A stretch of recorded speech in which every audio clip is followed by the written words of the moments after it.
real talk, real answers from the heart. And so we're still a little bit wonky, but I have some amazing guests who are going to be sharing time with us and sharing amazing stories. So welcome, Steve, and welcome, Steph. Thank you for joining us. Thank you. Absolutely. Thank you for Yeah. having us. Yeah. Don't you just love his voice? I know, it's so deep. It's so beautiful. It's so beautiful. So we're going to be talking about unexpected things. Um, and I'm in the middle of one right now, and we're not going to talk about that, or maybe we will, but that's not my intention. Um, the reason that I asked these two folks is because their unexpected things have a parallel story. And it starts with unexpectedly meeting someone who is like, what is happening right now? Mhm. So, Steph, if you want to just talk for a second or two about the first time that your eyes met Logan. Oh my gosh, you're gonna make me cry. I know. It's the first time I met him. I was not expecting just any other day, I mean, I was at a point in my life that I had just made a huge transition. I had just moved to Minnesota, and it was about 3 years after my divorce. And I had married my first love, so it was a really bad marriage, and it ended. And 3 years later, I told myself I'm gonna focus on me, because during that 3 years, during the time when me and my ex-husband, we divorced, you and I reconnected, and I remember you asking me that question, what do you want? And I was telling you things like, oh, I want my kids to be happy. And you're like, no, that's not an answer. What do you want? And I didn't know what I wanted. So I spent the next 3 years for my divorce trying to find out what I want. And I dated myself. I spent time with myself. I tried to look at, okay, how do I like my eggs? What flavor ice cream did I want in? And then so when I finally made the move to Minnesota, I was at a point in my life where I'm like, okay, I know who I am. I'm going to start fresh, and I'm going to not entangle myself with any romantic relationship or anything like that. I'm just going to focus on me. And the universe, they had their own plan. So I came here day 4. I knew a lot of people through networks and through mutual friends, but um, I don't really know them. So when I moved here, one of my friends called out, and she's like, tag along with me. So I tag along with her. And so we ended up at one of her friend's house. And when I got there, one of the young ladies there, she asked me, she knew I was new in town, and she asked me, are you single? And I remember saying, yes, I'm single, but I'm not looking. And I said that right away. And so she's like, okay, well, there's other guys who are single too. And she's pointing them out. Suddenly she pointed to Logan, and I'm like, well, I don't really care, but I looked anyway. And as soon as I saw him, I was like for the first time, I'm not someone who get, like my breath taken, at first sight. I usually look at someone and it's usually okay. Um, he looks good or stuff like that. And then I move on. But with Logan, it was like an instant connection. It was like I gasped and I paused, and I'm like, why do these eyes look so familiar? And suddenly I'm seeing what felt like memories of someone else that I saw that felt like a dream to me. And but then I thought, okay, well, he's tall, he's good looking, he's probably a player. So don't talk to him. And the whole night, I didn't pay attention to him. And he looked at me, because when I looked over at him, he looked at me, we made eye contact, but his friend was also talking to him too. So yeah, we had that one contact. But before I left, it was how he approached me. Uh, that was unlike anyone else. He looked at me and he said, you're very lovely. What's your name? Me and my husband, it was a soul connection. Um, and I knew that, but I kind of ignored it only because I said to myself, I'm not here for romantic entanglement, ignore, move on. But he didn't stop. Every single day he called me until I said, okay, why not? Let's go on a date. And we went on a date. And from that day on until up to the day he passed away, it was us every single day. It was that kind of connection. That's absolutely beautiful. I mean, what a beautiful, powerful story. And how have you been? Um, Next month will be 2 years. And the thing with grief is that time is so irrelevant. And I say that a lot only because it feels like it's been forever since he's been gone because I miss him so much. But the pain, the memory feels like it was just yesterday. So, but moving forward, and trying to do things in his memories and that keeps me going and that keeps me feel like his love is still here.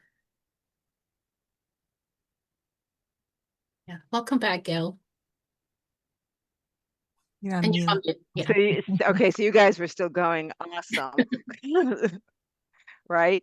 So so it really is, oh, here comes Linda. Fantastic. It really is seeing your true love for the first time. Mhm. And part of your body remembered him. Yeah. Yeah. It does. And even throughout our relationship, yeah, I mean, I've been in a previous relationship before, even in my marriage, um, where like at night when I sleep, I'm not really a cuddler, because it gets warm, it gets sticky, and you hug them for a while, but then eventually you retreat to your own side of the bed. But with my husband, it's like our temperature are the same. Um, when I held him, it's like we can be cuddling all night and there's it's just comfortable. It's like the best sleep ever because our temperature were the same. There was Yeah. sweating, no stickiness, no, okay, yeah, let's, part. It was like we just slept and I miss that. Yeah. Yeah. So we'll get to the what happened with the missing in a moment. Steve, so you reconnected, and yet it Yeah. was the first connection, and it blew your mind. So tell Mhm. us about my Tina. My Tina. Mm. In the early 2000s, I blew my entire life into dust. I walked away from a 10-year radio career. I went through a divorce. I was at age 35, tens of thousands of dollars in debt without a full-time job anymore to pay it back. And I had to basically crawl home and live with family for a while. And I decided that I only wanted to fall in love one more time. And I spent a couple of years really working on myself, thinking of the ultimate version of me and the ultimate partner who I'd want to share my life with. Did not go on a single date for over a year. And I did wind up dating this one woman for a while. Right up front, I said, we're just dating. This is not love or anything. And I was very open and honest. And in January of 2007, of course, by this point, I'd become a speaker and I was fascinated by visualization, vision boards, and manifestation. And I knew that year that I was going to discover her, whoever she may be. And I built for a couple of years pictures of the dream relationship and the ultimate version of me and things that we would be doing, standing at the railing of a ship at sunset, holding hands, walking on a beach, cooking together and laughing in a kitchen. And in early June of '07, I wrote in my journal, I am ready to fall in love. And I ended that other relationship. And about 10 days later, I got an email from someone named Tina that I almost deleted because I thought it was junk mail. And the next day I went and opened it up. It was Tina, a girl I'd gone to high school with that I hadn't seen or spoken to in 21 years. And she said, hey, I saw you online. I figured I'd reach out. We should stay in touch. So we emailed a couple of times. She sent her phone number. I called her up a few days later, and the first words of her voice I heard after 21 years were, It's about time you called. And I just started laughing. We exchanged phone calls and emails and texts for about a month. And on July 21st of that year, she sent me a text. Can I tell you something if you promise not to freak out? And I said, sure. Here's how I really felt about you back in high school. Here's how I felt when you answered my email. Here's how I felt when I heard your voice. Here's how I feel right now. And she texted 143, which I had to look up. It's text code for I love you. And I answered back, I love you too. And a month after that, she flew up from Florida, where she was living at that time, to New Hampshire, where I still lived. And I saw her at the airport and I fell in love with her all over again. Now, I'd had a crush on her for 3 years in high school. I never had the guts to ask her out. And here she was falling back into my life. And from the moment I saw her, I knew it was over. We were going to be together forever. And forever was only 6,386 days, 17 and a Not that half anyone's years. counting. Not that anybody's counting. And the reason I say that number often is because Tina passed away last December. It was very unexpected, very sudden. It was 3,000 miles from home. We were traveling at the time. And I went online and I researched how many days it had been that we got to be in love. And I shared it online shortly after. And a gentleman reached out in a direct message and said, Steve, I'm so sorry you lost your Tina. You got to be in love for 6,386 days. I just want to let you know how blessed you are because I've never had one day of the depth of love that you two shared. And I've watched your relationship online and it was just amazing. And I just wanted you to know that, how lucky you are. And I feel that every day. She's still here with me. She shows me often. She has saved me from getting wiped out a couple of times already. She's been my angel for almost 9 months so Absolutely. far. Yeah. Absolutely. So both of you have a sudden story. So we'll go back to Stephanie because her sudden story um, is a shocker, and Stephen's is going to blow your mind. So Steph, it's just a typical day, just a typical weekend. I love you. Be safe. I'll see you tonight. Are you What? okay? Can you repeat that? What was your question? You got cut off for me. Okay, it was a typical day. Hmm. He was leaving on a hunting trip. Oh, yes. I love you. Be Yeah. safe, and I'll see you tonight. It was his trip, and the thing is, even leading up to his trip, like a week before his trip, I was having uneasy feelings. I told him I don't feel good about this trip. You know, maybe you should sit this one out. But he said, it's okay. I'll be back. And I said to him, we were sitting in our porch and I said to him, you know, I feel like I just found you, though we weren't together for that long. We were together for 4.5 years. And I said, I feel like I just found you. So I need you to come back, you know, because I still need you. So yeah, he said it'll be fine. He went on his trip. We kept in touch every night like we always do. But on the second night of his trip, he was supposed to check in, but he didn't. And I thought, okay, I don't want to bother him in case he might be in the middle of a hunt because it was a hunting trip. So I checked his GPS because that's one thing that I wanted to make sure is that okay. I want to make sure that he's okay if anything happens. You know, because for me, it's all about safety. Even before he went on his trip, I downloaded the GPS onto his, like the entire map of the area onto his phone, just in case he lost cell signal or anything like that. I gave him a compass, I gave him a whistle, everything, you know, to make sure that he is safe, to make sure that he made his way back to me. But that night he didn't check in. And then 10:30 came around and I thought, okay, um, he's not calling me and he's not answering my texts. Um, And I checked his GPS, and he's no longer at his, his deer stand, where he normally is. He's now back at base camp. So I thought, okay, maybe he's back at base camp. Maybe he's in the mid. Maybe they got something and they're in the middle of cleaning or whatever. But let me give him a call anyway. So I call him, no answer. And then it was almost 11, and I said to myself, okay, he's not picking up, he's not texting me, maybe he's asleep. I'm giving myself all these excuses. I was nervous already, I was worried because it's not like him. But I sent him a text message and I said, I hope you had a good day. um you're probably asleep already. I love you, I miss you, is what I said. And yeah, nothing.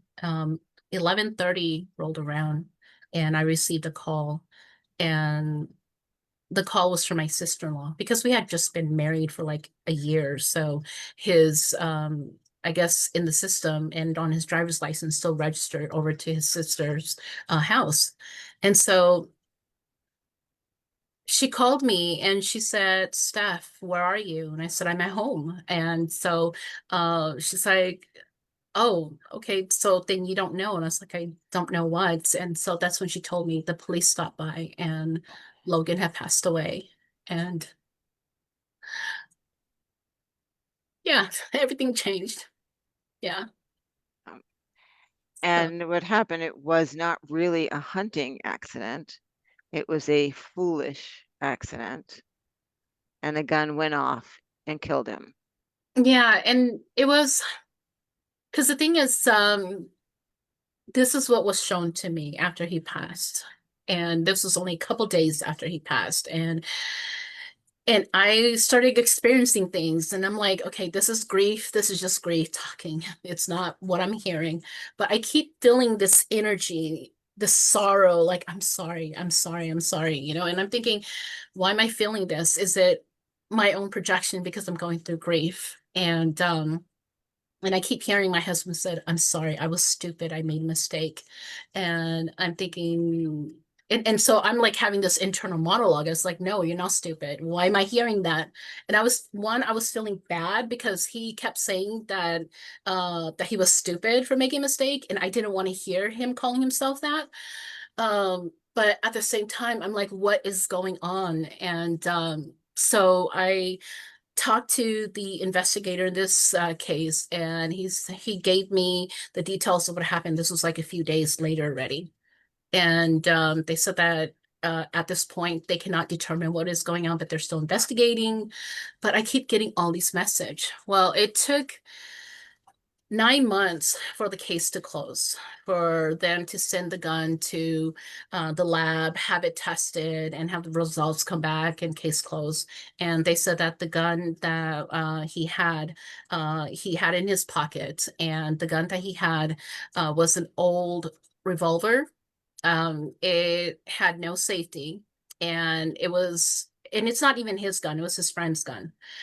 It was so bad. I mean, it was so old, and that even dropping it, the gun would go off, is what the police or the investigator said. And so that's what happened, is that when he leaned down, the gun fell out, hit his deer stand, and it went off and shot him. And so it was one of those kind of accident where they say it's a freak accident and there's no explanation for it. And the friend is traumatized. He couldn't eat or sleep for days. And, you know, and there's not really anything you can say or do, but just say it happened. And now you just got to live with what happened.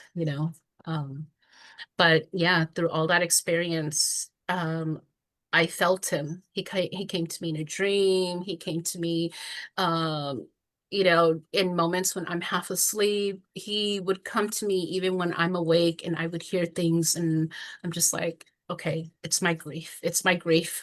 I've never experienced this before. It's my grief. Share the conversation that your son heard. Yeah. So this night, this was about 3 nights after he had passed, and I had not been able to sleep for days. But my friend came by and she gave me these drinks that's supposed to help me fall asleep, you know. So what I did was I took them because I am mentally exhausted. I took them, and so I fell asleep. I fell asleep probably about, I want to say 11 o'clock. And that night, I felt this warmth on my shoulder. And the thing is, I had been experiencing, because I had a torn rotator cuff that I've been going through therapy for months before he passed. And I've been experiencing pain with it a year before he passed.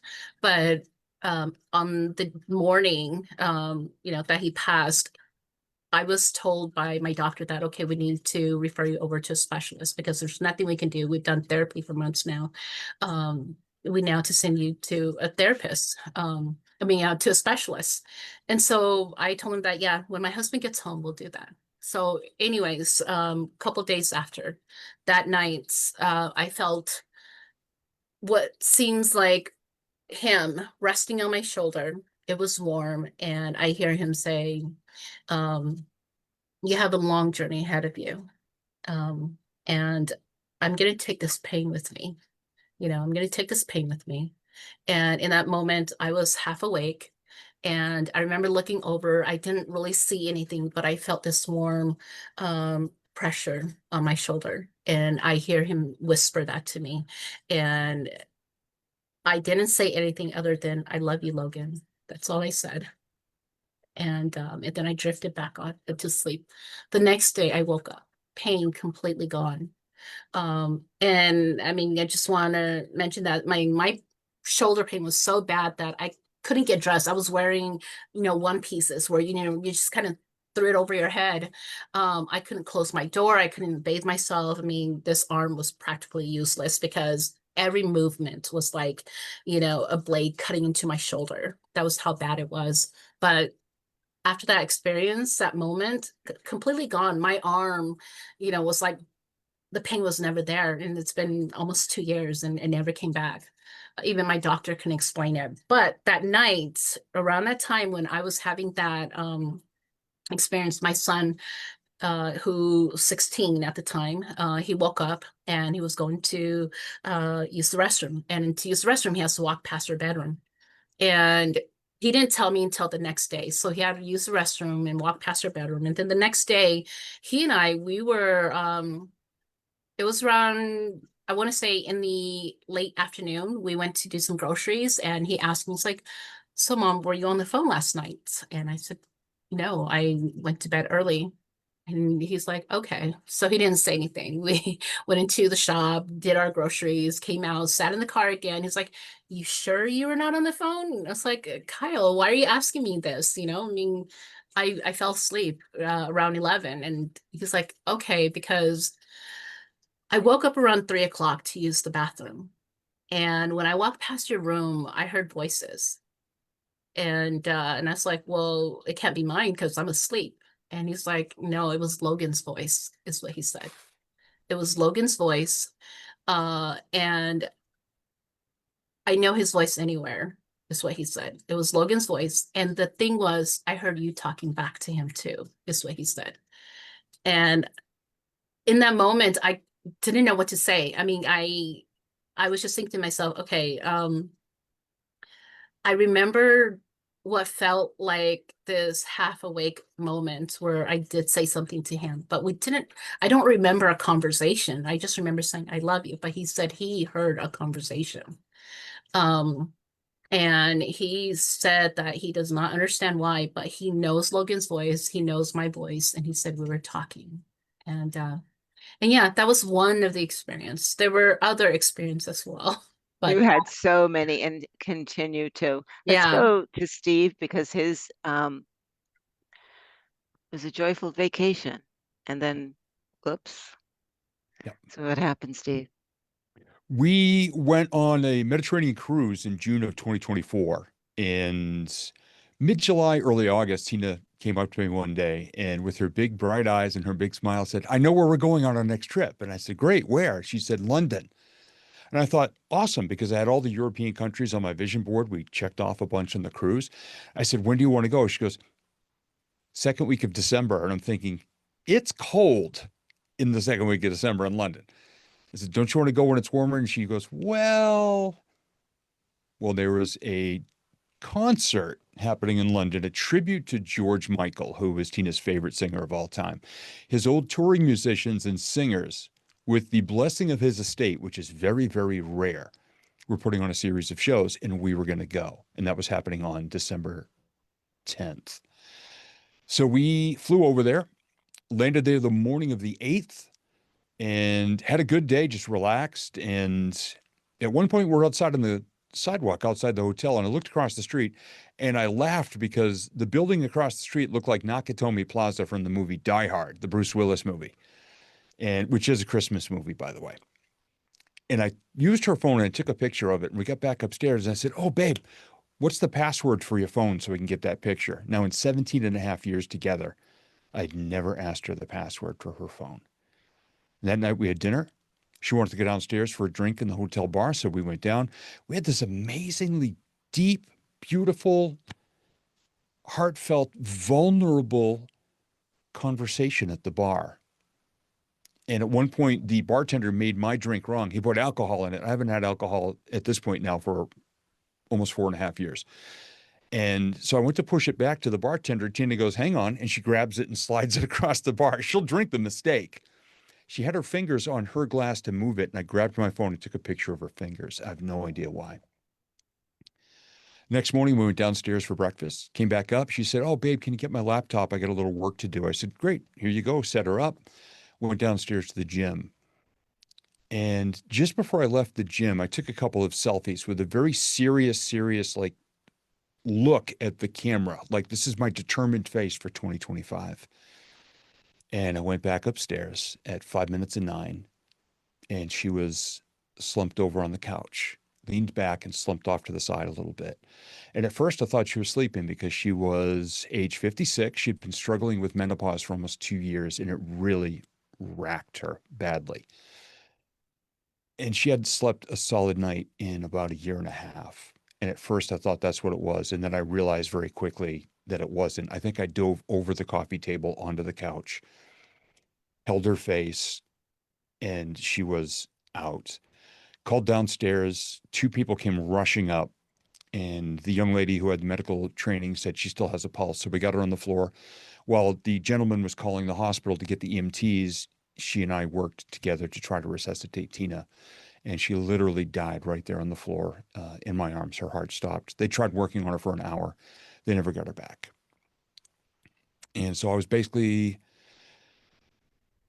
shaking and shattered 3,000 miles from home, all alone. And thank God I asked her the previous day, what's the password for your phone?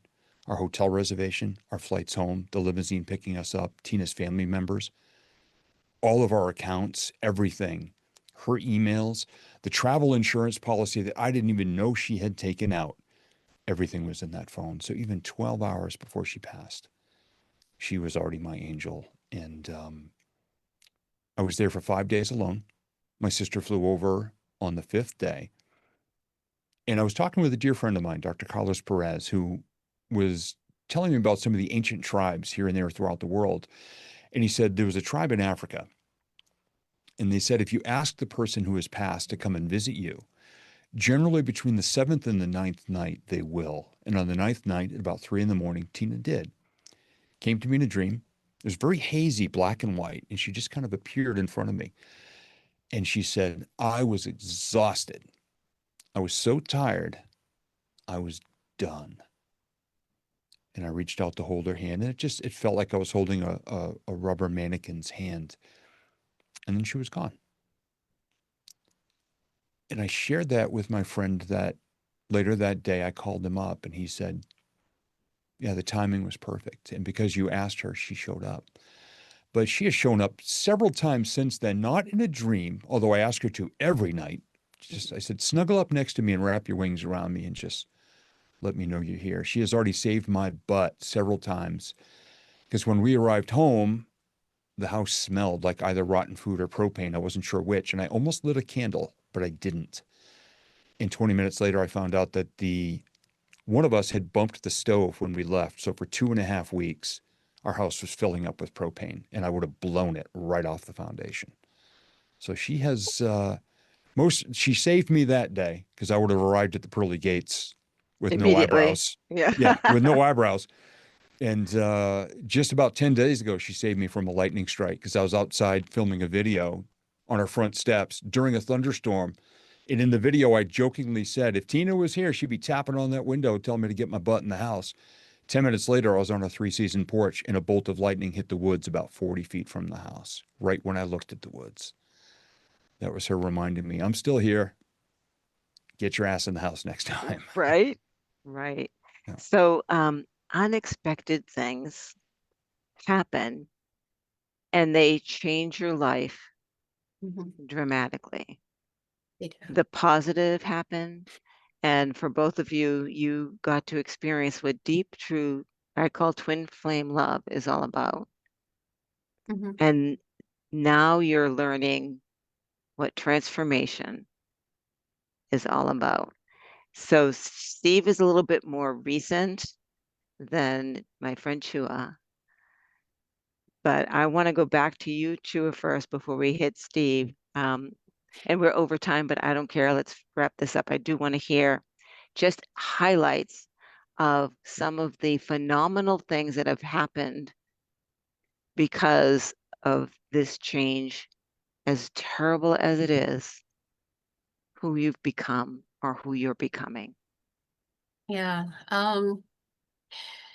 No, I look at myself even as a person, because after my divorce, even though I tell myself that I want to focus on myself, that I am not ready for a relationship, I always felt like there was something missing in my heart. And then after Logan passed, even though he's not here anymore, that missing part is not here, you know, in my heart, in terms of I feel like he loved me so much that even though he's gone, the love that he gave is still there, and that remains. And that's the part that makes me feel like I'm not lonely.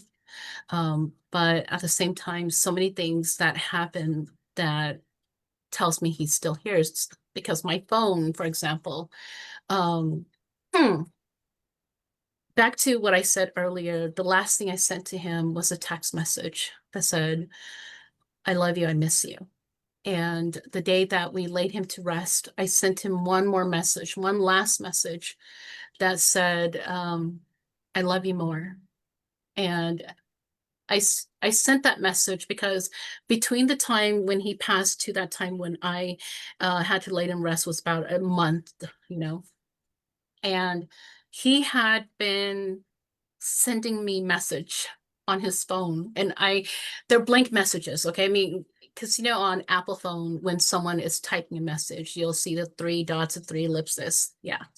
Well, that happened multiple times at various time, various day, from the time that he passed to the time that even after we laid him to rest, it happened a couple times too.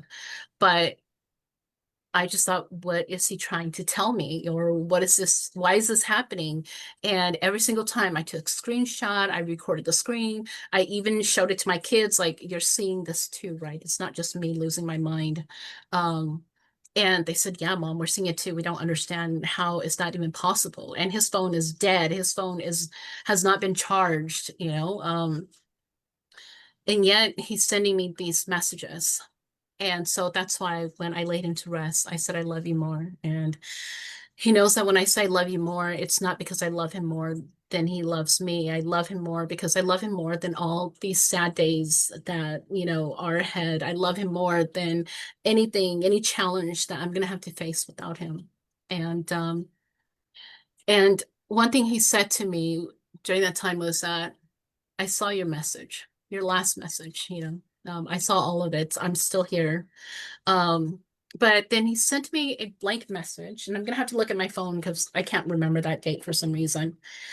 He sent me a blank message, and that blank message was dated April 11th, 2293. It's in the future. Like, how in the world was a text message timestamped April 11th, 2293 at 6:47 p.m. So to me, I feel like, okay, that's probably our next life. Who knows? Because one thing that he did do for me was that after he passed, he came to me in a dream and he showed me 7 lifetimes. I felt like I was dreaming for weeks and months. I feel like I was stuck in this dream, um, where I was dreaming every single lifetime that we were together. And at the end of that dream, right before I woke up, he said, the reason why I'm showing you this is because I don't want you to cry so much, because this wasn't our first lifetime together and it's not going to be the last. This is just a temporary pause in, distance between us. We will see each other again. And when it's your time, I will be right here waiting for you. And I don't want you to, cry so much, in our culture, we have this saying that says, you cry some, but you save some, like your tears. And that's what he said to me. He said, cry some, but save some, because some of those tears will be happy tears when we see each other again.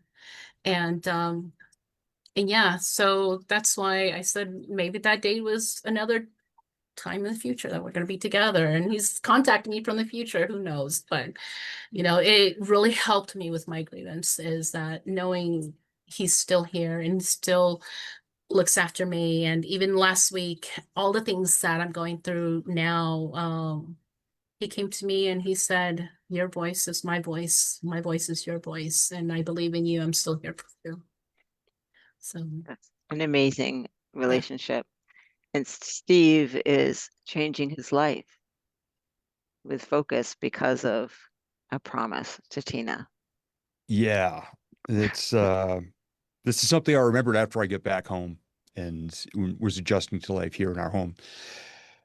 In January of 2023, I was in the living room. Tina came in and she just gave me this big, big, tight hug, and she put her head on my chest and she looked up, and in her just beautiful, soft voice, she goes, "Honey, can you do me a favor?" And I said, "Sure, babe. What? Can this be the year that you get famous so I can look for a less stressful job, or at least work less?" Because she worked incredibly hard in many, many hours. Now, my business had been struggling for a couple of years. In a 6-year span, I had 4 deaths, 3 at the time, Tina was the fourth, of people very close to me. The pandemic Mhm. wiped out my speaking and my DJ company. And I had COVID briefly during that time. And for 2 years, I was inhaling toxic black mold and was not aware of what was going on with my head and everything. I mean, I was just in a fog for 2 years. And so all of this kind of came to a head. And Tina asked me in January 2023, can this be the year that you get famous? And I remembered that recently as I was going through a bunch of notes and cards, because when I get home from England, I found she had kept virtually every note, card, and letter that I'd ever given her. Now, it's one thing to know your partner's love language, and we both did, but we also both spoke it fluently for each other. And I've since gathered 41 of those notes, and I made a collage. And in it, and this is going to run tandem to something Stephanie shared, there's a note that says, "I love you mostest, because we would start with love you more. She would say love you most, and I would say love you mostest. And last night, I found 2 picture frames in a living room cabinet. One of them said, "We are effing adorable," which I put a picture in today. And the other one says, "I love you more." And I just found it last night. I hadn't seen it in a couple of years. So that one's going to get a very special picture of ours. And just this morning, after I got out of the shower, I was getting ready for work to go downstairs to the office, and something drew me to Tina's dresser on her side of the bed. And I thought, I haven't opened this thing up in several months. So I opened this one drawer. There were 2 George Michael biographies, because again, Tina loved George Michael. Underneath was the last anniversary card I ever gave her, which I gave to her on her 17th anniversary while we were on that Mediterranean cruise, because she had a little business card from the cruise inside of it. I went through that dresser several months ago and never saw that card. And today, for some reason, she told me, open that drawer. and there was the card. So Yeah. she's still communicating. Yeah. So what these two have done with both the amazing, beautiful, unexpected thing and then the horrific, unexpected things, in both cases transformed their life, right? And rather than live in misery, yes, you live in pain, absolutely live in loss, but you're not living in misery. You're Right. living and honoring the love that the two of you had the fortune to experience. Many people have no clue. They think it's a fairy tale that Yeah. this can actually happen. Yeah. And one thing I have said is that grief is love with no place to go. But I created a home for that love, and that's the purpose that I'm doing now, is taking my husband's memory and turning it into a beautiful purpose that can outlast and outlive the both of us. And that's in the Hugh Logan Foundation that I established. It's a 501c3 nonprofit organization that carry his passion for art and music and design for the creative fields. And so yeah, his memory lives in a beautiful purpose. That's awesome.